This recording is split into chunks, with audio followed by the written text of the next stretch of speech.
We all have plans for emergencies, but let's be honest. A plan is just a piece of paper until you actually test it, right? So how do you practice for a disaster, a crisis you really hope never, ever happens? Well, it turns out there's a global playbook for exactly that. And today, we're going to dive right in and break it down. Yeah, of course you have. That loud alarm goes off, you all line up, shuffle outside. It's a routine we all know, probably since we were kids. It's the most basic kind of practice there is. Okay, but let's take it up a notch. What if it's not a drill? And what if it's not just a fire? Think bigger. What if it's a massive cyber attack that takes a hospital offline? Or a supply chain that just collapses for a huge company? Or the power grid goes down for millions of people? All of a sudden, the stakes are way, way higher. And those simple plans, they get a whole lot more complicated. And that's the thing. Every single organization, whether it's public or private, has to deal with risks. They need to be ready for the unexpected. This whole idea is at the heart of what's called societal security, making sure our essential services and our infrastructure can bounce back from a shock. We're talking about everyone from your local city hall to the big tech companies we use every day. They all have to be prepared. And that's exactly why we have international standards, to give everyone a common language and a clear roadmap for getting ready. I love this quote from the standard itself. It says, exercises are an important management tool intended to identify gaps and areas for improvement. And that really gets to the heart of it, doesn't it? This isn't about just checking a box to say, yep, we did our drill. It's not about passing or failing a test. It's a tool for finding the weak spots in your plan before a real crisis finds them for you. Because, let's face it, a plan is just a theory until you really put it through its paces. All right, section 1, practicing for a crisis. So how do you actually do it? How do you practice for something that hopefully will never happen? And how do you create a little bit of controlled chaos so you can find those gaps we just talked about? Well, let's look at how the world tackles this exact problem. The answer really is this international standard, ISO 2239. And no, it's not some secret classified document. It's actually a public set of super practical guidelines. It tells you how to plan, how to conduct, and most importantly, how to learn from these practice sessions, which it calls exercises. You can think of it as the instruction manual for the world's most important drills. Okay, on to section 2, program versus project. Now, to keep all of this organized and, actually effective, the standard splits the whole thing into 2 big ideas, the program and the project. Let's break down how they fit together. Here's the best way to think about it. The exercise program versus the exercise project. Think of it like a sports team's entire season versus one single game. The season is the long-term strategy, right? But the game, that's the individual event where you go out and test your skills. So, the program, that's the big picture. It's the overall strategy. Maybe it's a multi-year plan for a city to get better at responding to hurricanes. The projects, then, are the individual games within that season. They're the specific events. One month, you do a communications drill. The next, maybe you run an evacuation simulation. Each one of those projects is a single step helping you reach that bigger overarching goal. All right, section 3, the life cycle of an exercise. So let's zoom in a little. If the program is the whole season, how do you actually run one of those single games? Let's walk through the life cycle of an exercise project, step by step. And it all follows a really simple but powerful 3-step life cycle. This is the core logic of the entire standard. It's this continuous loop.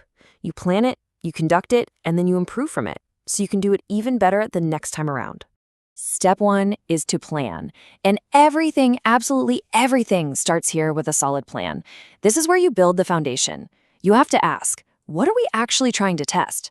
Who needs to be in the room? What's the story we're going to tell? Because, look, a well-designed exercise is 1,000 times more valuable than just a chaotic free-for-all. That's why this stage is so crucial.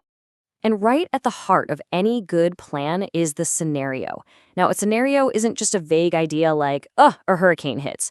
No way. It's a pre-planned, detailed storyline that drives the whole thing. It includes specific events or bits of information, the standards call them stimuli, that you feed to the team to see how they react. It's what makes the whole practice feel real. Then comes step 2, conduct. Okay, this is game day. This is the execution phase. You get the team together, you give them a startup briefing to explain the rules, what's real, what's simulated, and then you hit go. The exercise unfolds, driven by that scenario and what the participants actually do, and it keeps going until the person in charge officially calls it quits. And that brings us to step 3, improve. Honestly, this is the whole reason you do the exercise in the first place. This is the learning phase. It's all about asking what went right, what went wrong. You have observers taking notes the whole time, you debrief the participants to get their immediate feedback, and all of that information feeds into a more formal after-action review. And all of that work culminates in one key document, the after-action report. This is it. It's the official record. It describes what happened, analyzes it, and, this is the most important part, it pulls out the lessons learned. This report is basically the bridge from this exercise to the next one, making sure none of those hard-won lessons get forgotten. All right, Section 4, Types and Methods. Now, it's really important to know that not all exercises look the same. The ISO standard isn't a single hammer, it's a whole toolbox. So let's explore some of the different types and methods it gives you so you can always pick the right tool for the job. So you can basically split exercises into two big categories. On one side, you have discussion-based exercises. Their goal is really to get people familiar with plans and policies. The classic example is a tabletop exercise, where all the key players get in a room and just talk through a scenario. It's low stress. Then, on the other side, you have operations-based exercises. These are designed to actually validate plans and see if people can perform their roles in a more real-life setting.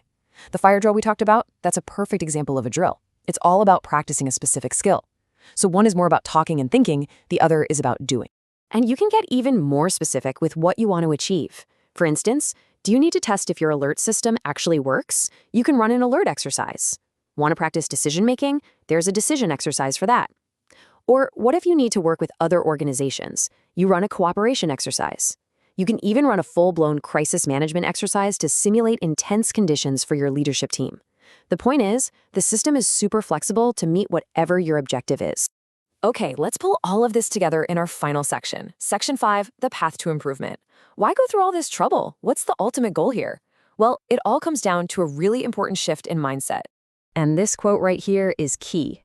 The standard says, a test incorporates an expectation of a pass or fail element. This is so important because it draws a line in the sand. And what it's telling us is that an exercise is not a test. There's no pass or fail. So the goal isn't to pass. It's not about being perfect. The goal is to find the cracks in your system, but to find them in a safe environment before a real crisis hits. This is maybe the biggest takeaway of all. A successful exercise isn't one where everything goes perfectly. A successful exercise is one where you learn something. Finding a huge flaw during a drill, that's actually a win because you found it now before it could do any real damage. Because in the end, there is one single goal: continual improvement. It's this endless cycle of plan, conduct, and improve, doing it over and over again. That is what builds true resilience. It's what makes our hospitals, our power grids, our communities, all of it, safer over time. It's a journey, not a destination. So, that leaves us with this final question for you to think about. Your organization, it has a plan, right? But has it been tested? Because it's one thing to have a plan on paper. It's a completely different thing to know if it'll actually work under pressure. And you really don't want the first time you run your plan to be during a real emergency.